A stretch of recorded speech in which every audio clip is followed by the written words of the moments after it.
राजनीतिक बयानबाजी क्या यूं ही बंद हो जाएगी? वो नहीं बंद होगी, क्योंकि ये मौका वहीं राम मंदिर ट्रस्ट की तरफ से दिया गया है। चंदा चोरी मामले में 8 लोगों पर एफआईआर, उनकी गिरफ्तारी पर समाजवादी पार्टी अध्यक्ष अखिलेश यादव ने तंज कसा, जिसका जिक्र अभी मैंने पिछले सेगमेंट में भी किया। और राम मंदिर चढ़ावा चोरी मामले में जो बात उन्होंने कही कि भाजपा राज में नाइंसाफी की दिखेगी झांकी, फुनगी को फांसी और शाखाओं को मिलेगी माफी। मैं इस पर तो हम चर्चा कर चुके हैं। बात जो संजय राउत ने कही वो भी सुना देना आवश्यक है, क्योंकि संजय राउत ये कह रहे हैं कि राम मंदिर में जो चंदा चोरी हुआ, उस चंदा चोरी के पैसे से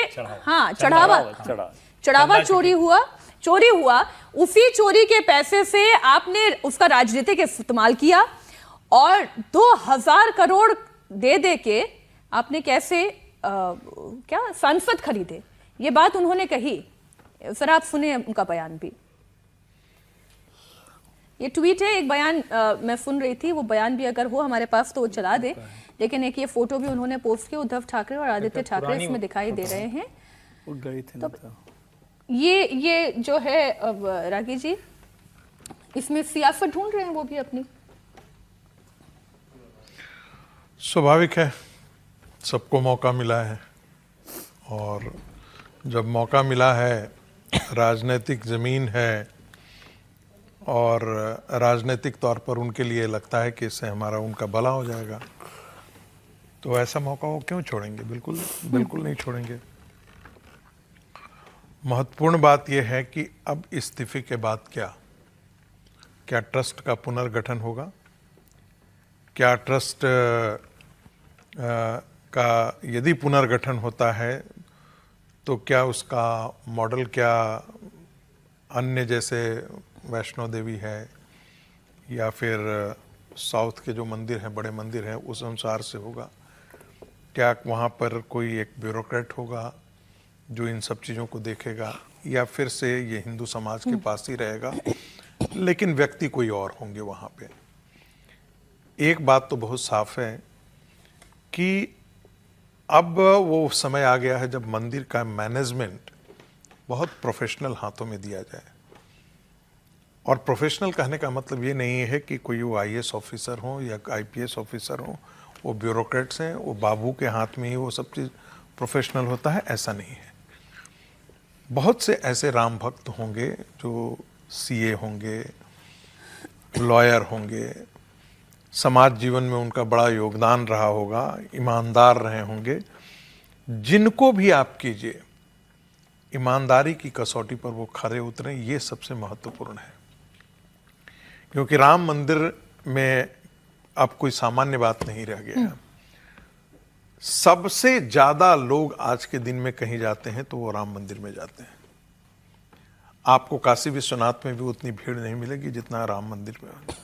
आप द्वारकाधीश मंदिर में भी, और इस समय भी जबकि तपती धूप है, ऐसे में भी लाखों लोग प्रतिदिन वहां पर आते हैं।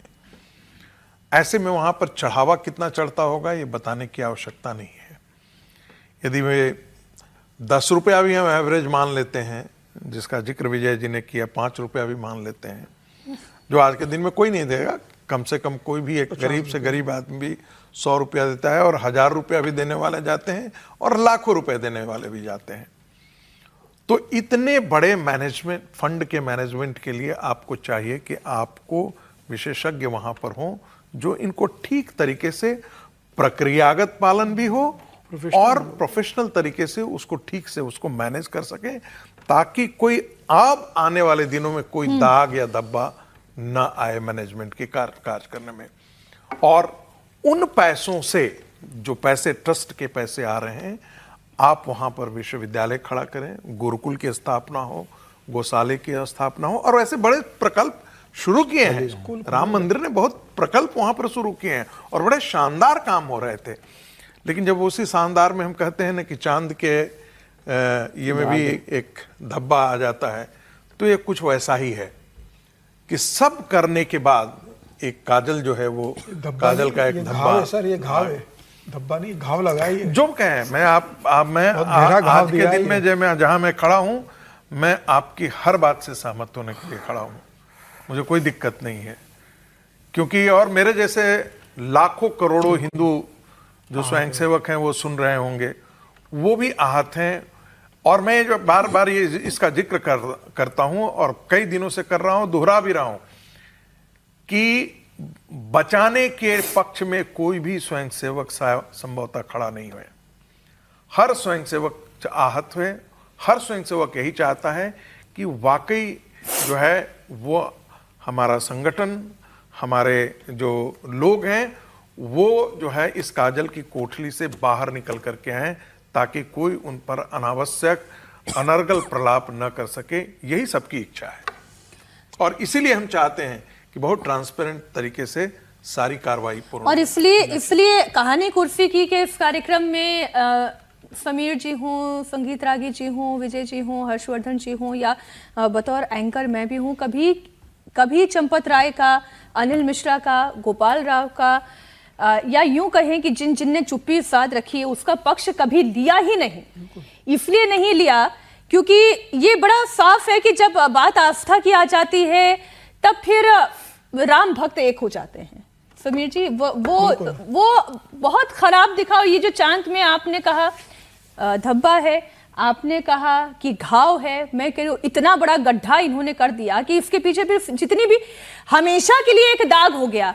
हमेशा के लिए ये गड्ढा इसलिए हो गया कि जब राम मंदिर की बात होगी, जब सियासत की बात होगी, तब सियासतदान ये कहेंगे अरे आप किस मुंह से कहते हैं, आपने तो राम मंदिर में चंदा में चोरी कर ली। देखिए मीनाक्षी, अभी सिर्फ 2 लोगों का इस्तीफा हुआ है, तो अब ये देखने वाली बात होगी कि क्या चंपत राय की जगह किसी नए को ट्रस्टी बनाया जाता है, मतलब महामंत्री बनाया जाता है, या पूरे ट्रस्ट का पुनर्गठन होता है, पूरा ट्रस्ट भंग होता है, या 2 लोग नए जुड़ जाते हैं जिन लोगों ने इस्तीफा दिया उनकी जगह आते हैं। अब ये सबसे बड़ी चुनौती होगी गोपाल राव पर। लेकिन हम बिल्कुल चर्चा नहीं कर रहे हैं, गोपाल राव का इस्तीफा भी नहीं हुआ, हमारे पास ऐसी कोई जानकारी नहीं है। क्या गोपाल राव का इस पूरे मामले में कोई इन्वॉल्वमेंट नहीं? उनका भी होना चाहिए। मुझे लग रहा है किसी को, मतलब इतना बड़ा मामला हो गया कि अब सिर्फ ये आधार पर कि हमने 2 का ले लिया और गोपाल राव इसके अंदर नहीं थे, उनको भी इस्तीफा होना चाहिए, उन्हें भी इस्तीफा देना चाहिए एक बार का। इस मामले उनकी भूमिका क्या थी, क्या है इस पूरे ट्रस्ट? वो भी व्यवस्था में बड़ी भूमिका निभा रहे थे। तो है ना, मतलब मुझे लगता है कि हम लोग अतिरेक में वहां तक न चले जाएं। हमें ये पता तो कि जैसे अनिल मिश्रा और चंपत जी, इन दोनों की भूमिका उस दान, उससे जुड़े हुए मसलों पर साफ साफ दिखती है। क्या गोपाल राव की अगर भूमिका थी उनकी, मुझे नहीं पता। जो जानकारी मुझे है, गोपाल जी व्यवस्था में थे। देखिए, दोनों चीजों के बीच में अंतर हमें करना चाहिए। ऐसा नहीं है कि ट्रस्ट के सारे लोग सारे काम और दान से ही जुड़े हुए थे।